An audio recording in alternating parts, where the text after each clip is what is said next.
Hey there, guys. All right, today we are back with some more extra history. This time we're finishing up their series on Thermopylae.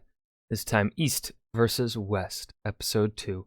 Before we dive in, though, make sure you go and check out the links in the description box below. I would love it if you joined the Discord and followed me over at Twitch.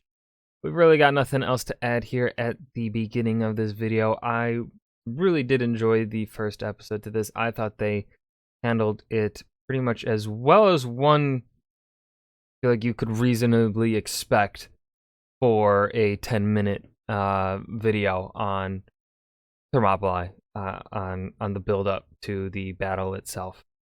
I thought they did a damn good job. So let's go ahead and finish this short series here.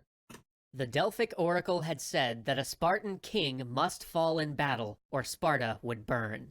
Oh. So when a Persian envoy came with the message, "Hand over your weapons," Leonidas had one response: "Come and take them." This is Sparta. Kick.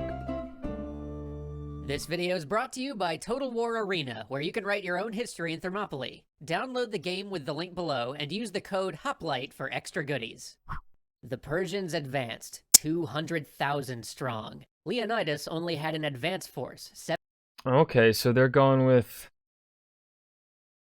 No, they're going with a... Oh, that's the more... Like a more in the middle... more conservatively in the middle kind of number, I think, for Xerxes'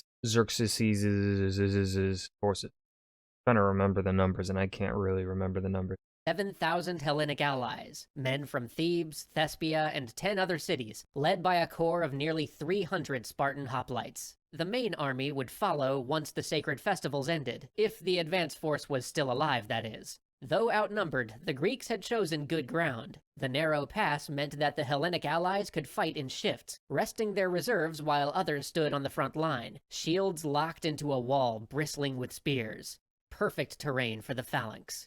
First, Persian archers probed the line, arrows glancing off helmets and sticking in shields. But these Persian bows did little against heavy armored hoplites. Xerxes, watching from his seat on a nearby hill, pulled them back and sent in his Medes, 2,000 light spearmen, veteran campaigners. As they approached, they pulled their head wraps up over their mouths. It was August, and the approaching column raised a dust storm from the baking ground. The sides met in a moment of fury, spearheads striking and mauling. The lines separated, then met again. Combat was too exhausting to sustain for more than a minute at a time, so they fought in bursts. Clash, retreat, clash, retreat.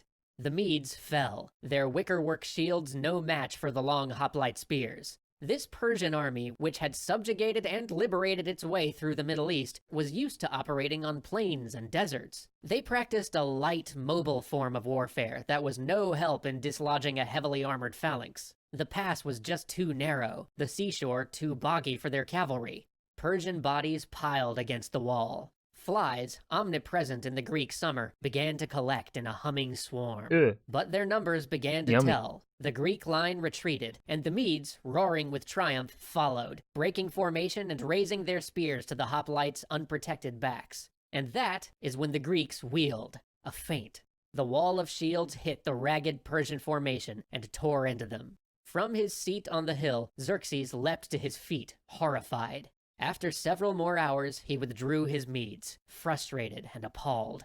He sent in another column, the elite royal guard that the Greeks called the Immortals. Immortal in name, perhaps, but not in body. That much was clear by dusk. Though the Immortals did manage to pressure the hoplite line even harder than the Medes, the Greeks still held their ground.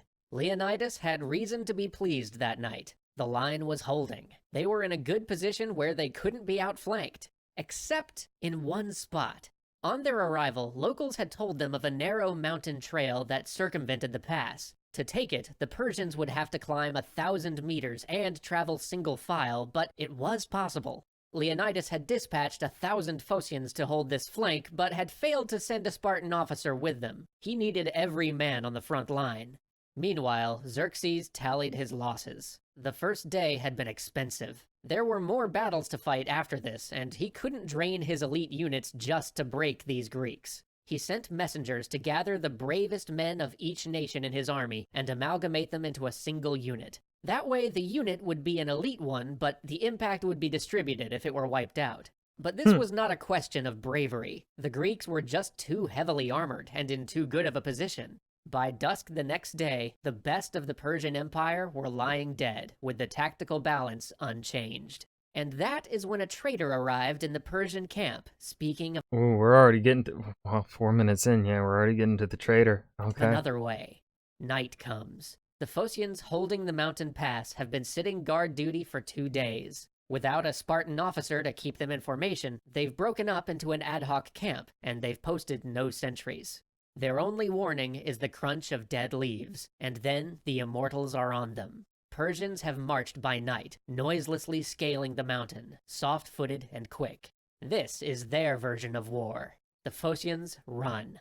By dawn, immortals are exiting the pass and I thought it was, hold on.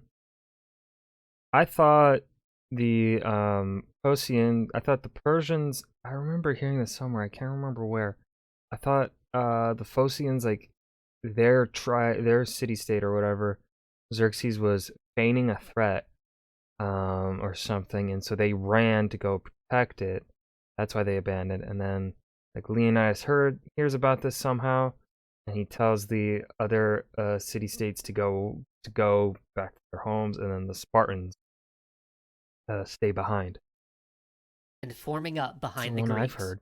So that's it then, thinks Leonidas. He asks his diviner to sacrifice a ram. The beast's entrails are filthy black, an omen of certain death. Leonidas makes his decision. The rest of his army will withdraw to join the allies. Okay. The Spartans and their enslaved helot attendants will fight a rearguard action to let them escape. But they wouldn't fight alone. Overcome by emotion, 700 Thespians decide to stay, as do Homies. 400 loyalists from Thebes. It is perhaps the bravest decision of the whole day. Unlike Spartans, trained from birth to expect death in battle, these men are civilians giving up lives and family. The Greeks form up, vault the wall to engage the Persians directly, and advance. With survival impossible, the Greeks lose all fear. They stab until their spears break, then draw their short swords. Shields splinter, men scream. Leonidas falls early, his body sprawling amidst the Persians. The Greek line surges forward with new savagery, recapturing his body before it's mutilated. And when their swords are blunted or lost, these Greeks, Spartans, Thebans, Helots, Thespians, fight with bare hands and teeth. But Xerxes has a long war to fight, and there is no sense throwing good men away just so these Greeks can have a noble death. He pulls his infantry back and calls up his archers. The victory cost Xerxes dearly. He had lost thousands of soldiers and 2 half-brothers, but he was through. He swept into Greece, sacking the cities that had refused to submit. He entered Athens and fulfilled his father's promise to burn the Acropolis, a punishment for the Ionian revolt. But he found the city empty. The Athenian navy had forced a stalemate at Artemisium as Thermopylae raged, and then withdrawn and evacuated the city under Themistocles' orders. And a month later, that same Athenian fleet baited the Persian navy into a battle at Salamis and delivered a decisive blow. Nice. Fearing that the Athenians would target his bridge across the Hellespont and strand him in Europe, Xerxes handed command to a subordinate and went home. He was not present a year later when a Spartan-led coalition force defeated the Persian army at Plataea, ending the war.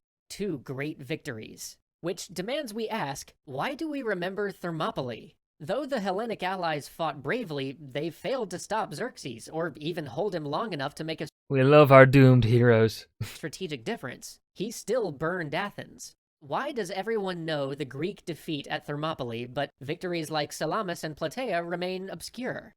It's because Thermopylae helped to define Greek and thus Western culture, and that is thanks to one man, Herodotus. Decades after the Greco-Persian War, Herodotus wrote a pioneering book about it, a book that would be one of the first to treat writing history as an investigation rather than myth-making. And his rousing account of Thermopylae is the story we all know today. But it's important to remember that Herodotus had an ulterior motive. In his histories, he was arguing for a pan-Greek identity, an idea that all of these competing city-states shared a culture, religion, language, and values that existed above their petty squabbles. And as part of this, he constantly contrasted the Greek West, which he portrayed as noble and free, humble and equitable, with the Persian East, which he considered emotional, despotic, decadent, and obsessed with subservience and slavery.